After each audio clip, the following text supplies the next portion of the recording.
Alcoholics don't run in my family, but they do seem to fall down a lot. Today we're going to peer through the murky history of addiction and see what is the earliest example that we can find. Brothers, sisters, comrades and friends, welcome to Bad Country.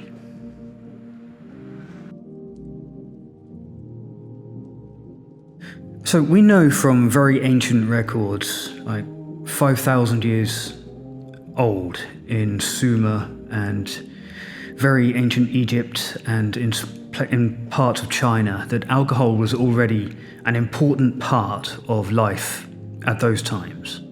Some of the earliest cuneiform text that we have are lists that include beer to be paid to the workers. Often workers were paid in beer.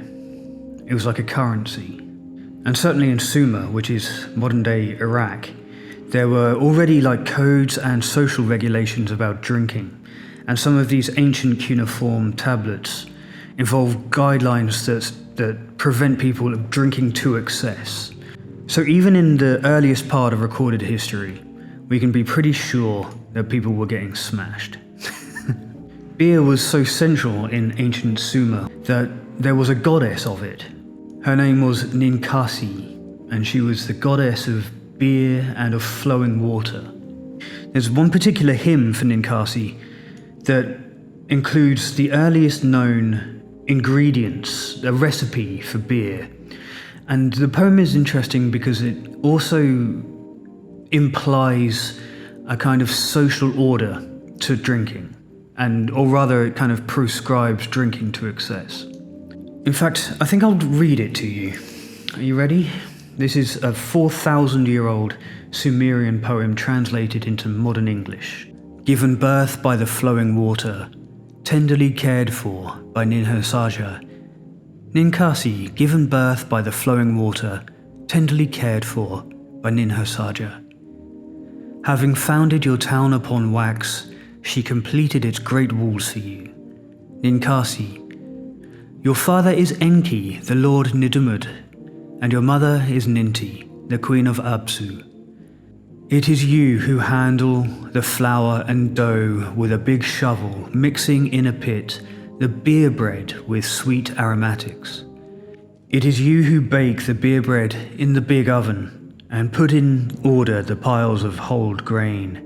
It is you who water the earth-covered malt, the noble dogs guarded even from the potentates. It is you who soak the malt in a jar. The waves rise, the waves fall. It is you who spread the cooked mash on large reed mats. Coolness overcomes. It is you who hold with both hands the great sweet wort, brewing it with honey and wine. You place the fermenting vat, which makes a pleasant sound, appropriately on top of a large collector vat. It is you who pour out the filtered beer of the collector vat. It is like the onrush of the Tigris and the Euphrates. And then we have it. There's a 4,000-year-old poem about beer. And you can tell from that hymn, which was sung, there's lots of repetition in it. I kind of cut some of the repetition out, but you can tell from that hymn is encoding a recipe. It's designed to be sung by workers, but to also transmit information. And even in those eras, the early Bronze Age, there were taverns. There would be taverns which were already synonymous with fighting and disruptiveness. And there were specialized laws governing taverns and tavern keepers in order to help keep order.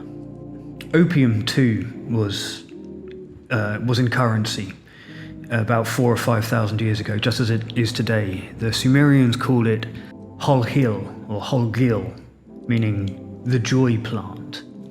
And having smoked opium myself by accident, yeah, it is pretty joyous. That's in the book. The story of how that happened is in my book, Just Crazy Enough to Work. Go and buy it on Amazon if you're interested. But is there any evidence of addiction? Well, the problem with that is that addiction is a very modern concept, like last 150 years or so. It's very, very recent.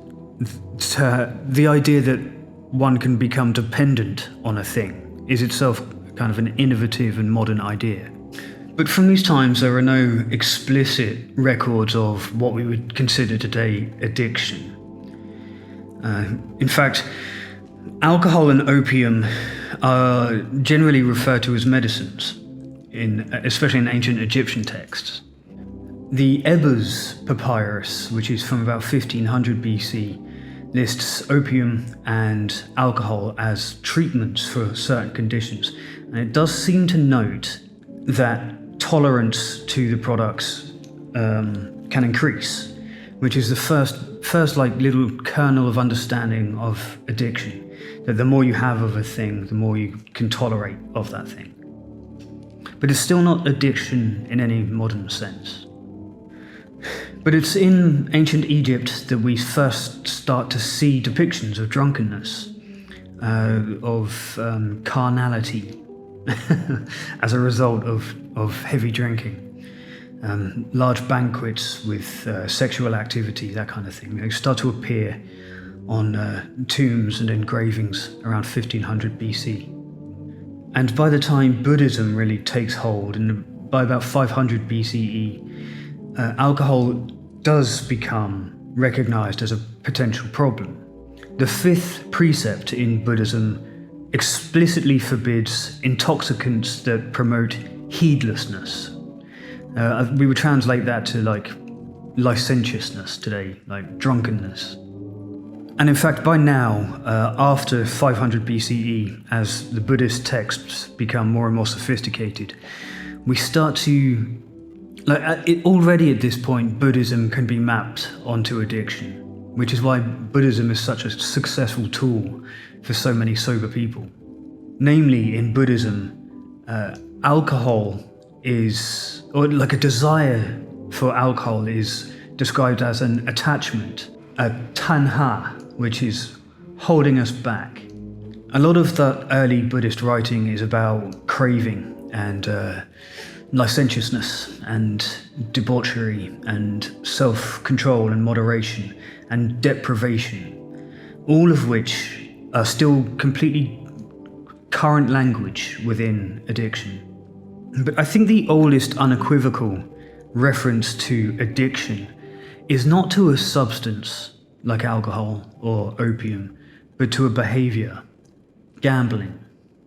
I recently finished Carl Fisher's book, The Urge, which, if you have like a broad interest in addiction, an interest that's more about addiction itself and how it's evolved and how culturally and socially it's been acceptable and then unacceptable, it's one of the best I've ever read. In that, the writer Fisher makes a case for the oldest depiction of addiction, and I'm going to read from that book at some length for a moment. So, reading from The Urge by Carl Fisher. For thousands of years, people have struggled with the frightening phenomenon of addiction. It's not always easy to find, as few ancient cultures had a term for what we would recognize as addiction. For example, the ancient Greeks had the word philopotes, a lover of drinking sessions, but the word itself did not necessarily indicate that someone had a problem. And yet, in other times and other cultures, addiction is clearly present. Tang Chen of AD 1137 to 1224, a Chinese poet of the Song dynasty, described how he made a pact with the gods to stop drinking, only to succumb to the cravings during a banquet. He ultimately rationalized it by convincing himself that it was in his true nature to drink.